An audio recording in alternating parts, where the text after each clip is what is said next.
everybody, welcome to Dakman Productions and welcome to Conahey Rail. This video I'm calling Conahey Rail, a year in review 2020. So I'll be talking about 2020 along with Conahey Rail, Dakman Productions, and please stick around because I'll be showing you some things that I've updated on the layout. But let's get started with the beginning of 2020. I know a lot of people's had their ups and downs with 2020, and everybody has. So I try to keep on keeping this video on a positive spin. But anyway, for 2020, the last train show that I actually went to, I believe, was in February. So the downside for Dakman Productions is the train shows were completely shut down, and Dakman Productions, as many people know, depends on the train shows because that's what I do. I go out to the train shows, I shoot videos of the clubs running their trains, and I bring it to you guys. That's what I've done for years and years, since 2011. But at any rate, you know, with the COVID shutdown, I couldn't do that anymore. So basically, Dakman Productions was totally shut down. So I had to think of an idea on what to do about that because, you know, I couldn't shut down my YouTube channel until this thing's over with. You know, leave it dormant because I know the viewers and subscribers are wanting to see videos. So I decided that it was time to focus on my own layout, which I have actually 3, which people don't know or realize, but we'll look at them. So those 3 layouts are Conahey Rail high rail layout. That's the layout. Everything's to true scale, 1/48 scale. It's an O gauge high rail layout. So then we have the Conahey Rail traditional O gauge layout, which everything's semi-scale and it's more whimsical, more fun. Anything goes there. I believe, yeah, everything on there for the most part is MPC. I do have a few more modern 027 trains on that, but not much. And then I have my first Lionel 027 train set. So Dakman Productions refocused on basically my basement area. So I went to work. I always had this vision and dream of making my basement area like you were walking into a train show, and because I love them so much, and I wanted to capture a lot of that, and it took a lot of hard work over the summertime to drive that way. And in the meantime, I was bringing, you know, the viewers, you guys, the subscribers, the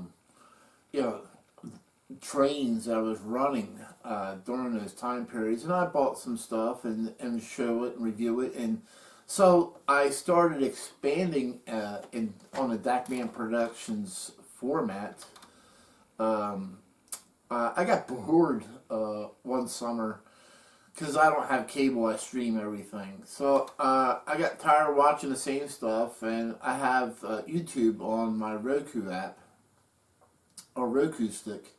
I have a YouTube app, and I turned it on, and I started surfing YouTube on my TV, and I ran into this channel called Human City Junction, or Humanity, and he was doing a live stream, and I was seeing all these people chatting, and they were talking about trains and stuff like that. I'm like, wow, this is pretty cool. So I got off the TV and got it on the laptop and jumped into the chat, and I really liked it. So I went to another one, PGH Train Fanatics. I believe he was the second one. He's the guy that sells all those flats, building flats for the wall. He does O gauge, N scale, HO, a lot of O gauge though.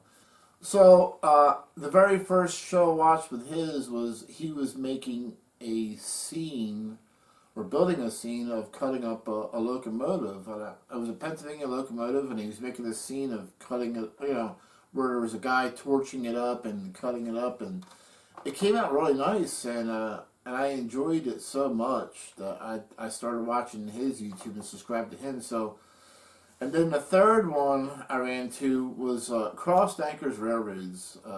I got on to their chat and they liked me so much, what I was saying and stuff like that. So they asked me to be a co-host and I accepted. And that's been fun. So I've done a couple of my own live shows here and there. To do them on my own, I still have to do some updates to do my own live shows of Conahey Rail.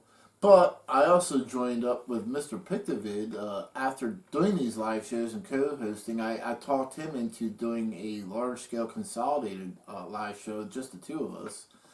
And that's based on G-scale trains, because anybody who knows Dakman Productions knows that I've been into G-scale from the year 2000 till 2015 is when I finally got out of it because it just died off so bad.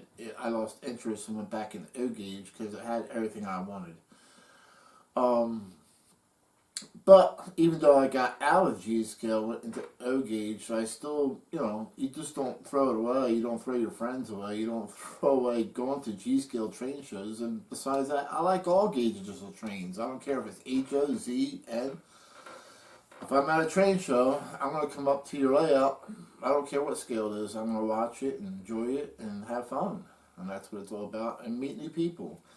And I've met a whole lot of new people on YouTube, live shows and stuff. And I can't wait to meet everybody in person when the train shows finally do open up. But I'm thinking that I'm going to when these train shows do finally open up, they're going to be so crowded, overpacked.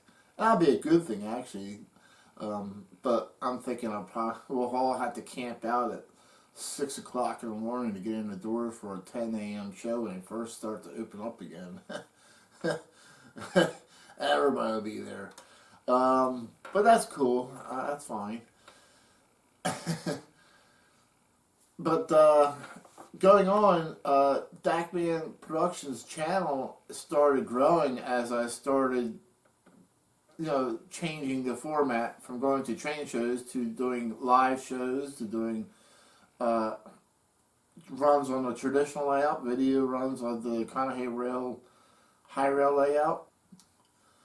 I also got into doing unboxing videos because Crossed Anchors was doing interviews with the younger generation, and he was asking them, or they were asking him, what they'd like to see as far as videos on YouTube, and they were saying different things, so it opened up my eyes to what the younger generation wants to see on video versus somebody like my age or older. So I try to put out videos. I changed my format to try to put out videos that would attract the younger audience as well. Something more fun, not so serious. And then, still make videos for those who want the more serious stuff. Switching operations seems to do pretty well for me on Conahey Rail as far as the video and stuff like that. So I'm going to try and make fun stuff and try and make serious stuff all together. But Backman Productions has really grown because of you guys, or everybody, girls, guys, everybody on YouTube. And I appreciate everybody who subscribed to me, who stuck it out with me as I'm changing things around to try and keep everybody on my channel entertained. There's been a couple great goals that have been met this year. Backman Productions got 200,000 watched hours this year. Also, for 2020, that is. I keep saying this year. It's 2021, Dakman. It's hard to believe, isn't it? And then Dakman Productions also got 7,000 subscribers in 2020. So I'm pretty excited that that it grew so fast and people are liking the changes that I made and what I'm doing. But I promise the viewers out there, I'm not getting away from train shows. Once they open back up, I'll be out there again.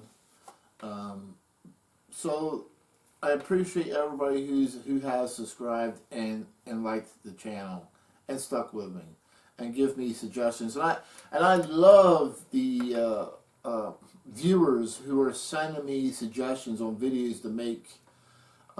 Seems like some people are a little afraid to do that, and I messaged one guy back. I'm like, don't be afraid to message me for an idea.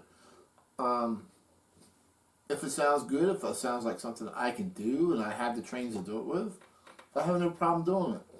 Unfortunately, I don't have every train in the world at my disposal, so there are some videos that I cannot do that people ask for, and hopefully they understand. But what makes Dakman Productions channel different than most other ones is I'm doing this for fun, and I'm doing this to promote the hobby. This is not a business for me. Yeah, I mean, I do make money on YouTube. It is monetized. But that's to help offset the costs of me going to these train shows. And I don't make $1 bazillion doing this. Sometimes I don't even cover 100% of the cost of going to train shows. This year was different because, the train shows have been shut down. So I can use those money funds for next year when the train shows hopefully do open up. So let's talk about Conahey Rail. That's enough about Dakman Productions. Conahey Rail. Well, the Conahey Rail basement area got a whole entire makeover. Like I mentioned before, I wanted the feeling of coming down into my basement and that I was walking into a train show. And I've done that in multiple ways. So it took all from, I'm thinking, from April all the way until the end of November to get everything done that I wanted to get done. As far as, because, I still work. But, yeah, Conahey Rail. So there's been some updates on Conahey Rail. So let's take a look. We'll take a look around. That's enough of the podcast. Let's take a look around. So the Conahey Rail high rail O-gauge layout got a makeover. I wanted it to look like a Conrail module, so I painted it in the blue and white colors. So I painted it all what I would call Conrail blue, and installed white trim on it. And I'll just take a quick walk around. And that's my holding area. So when I want to make a video for YouTube, I put all my trains from the outside rail onto there, and then I have room to put trains on the outside loop to create my video. One of the most major changes I made to Conahey Rail high rail layout is installing this shelf, which meant the control center, which was here, had to be moved. And at that point in time, when I ripped everything out of here to put these shelves in, I decided to rewire the track, since, I didn't build my layout all at one shot this size. I made it small, and I expanded, and I expanded, and I expanded. And as you make these expansions, your wiring is not so neat, per se. But when you're on a budget, you can only build so much so fast. But that's okay, and then you can always go back and later on and rewire everything, which is what I did. I mean, I laid on my back for a week rewiring this whole thing, but that's all right. And so I made this new command center, control center, whatever you want to call it. And this is where all the electronics go now. The transformers, the Lionel Legacy remote. I plan on still putting gauges in there for volts and amps, so I know what my tracks are doing. Future plans also include putting in a spur line right there. Also, future plans are going to be, and hopefully it works out for me, is on Conahey Rail, the outside loop is 072, the inside loop is 054. Kind of tight for high rail, actually. So what I'm going to do is I'm going to take the 072 recycle it and move it to the inside loop, and then the outside will be 080, and I'll be using Gargray's track once again. So those are the future plans for Conahey Rail high rail layout for 2021. I'm going to try and focus more on track and scenery and stuff. So other major changes, if I come into the other room of for Conahey Rail high rail layout, I decided to paint shelves the manufacturer's colors. I got this idea from going to the World's Greatest Hobby on tour show. And Lionel had this orange and blue tower, and I loved it so much. And at that point in time, I'm like, you know what? I think it'd be cool if to paint the shelves of the manufacturers the same color that they do. So when you go to the World's Greatest Hobby in the past, and Atlas O was there, or Atlas, and they had trains there, they had blue as their theme as well. So that's where the idea came from. As far as scenery, not much has changed in here for 2020. It's mostly the same thing. However, I wanted to put a crossover in here, and that project sort of like stalled out a little bit, because I kept buying, you know how it goes, you buy more trains and more locomotives, and that sort of fades. But I was watching a video on GFW trains, and he was running the Crossed Anchors traveling car, and it went through a crossover switch, and I loved that switch. And I messaged him, what switch is this? And he said it was a Ross double crossover. So that's what I'm going to do. I'm going to rip this back out and put that Ross double crossover. So there are certain things that I see that helps me to make decisions, or that drives me to make certain decisions. So a Ross double crossover is going right in here. I do want to put more realistic wood underneath of this Menards bridge in the future, and then put some sculpt out some rockside mountain look in this bridge area, so that's why I left it plain. And of course, I want to get some backdrops or something up in here in this area, so it's not so plain looking when I take videos. And I still have this cornfield scene to finish up. But once again, I've been pretty much busy at work and focusing on buying trains and doing other stuff. So here's my Lionel Shelf I decided to create. Like I said, based on going to the World's Greatest Hobby and seeing these different manufacturers, I decided to paint it orange.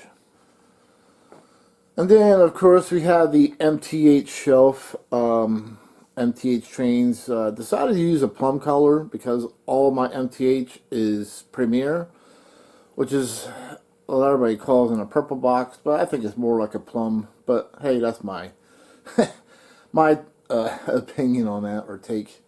But I wanted to have a MTH shelf as well. So I have Lionel, Atlas O, and MTH for my three brands that I like to run here in Conahey Rail. So another big change for 2020 is Conahey Rail traditional layout got a makeover.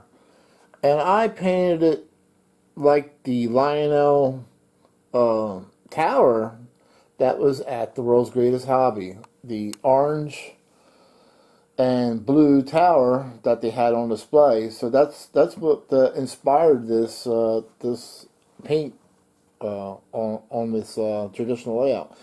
And everything on here is mostly MPC.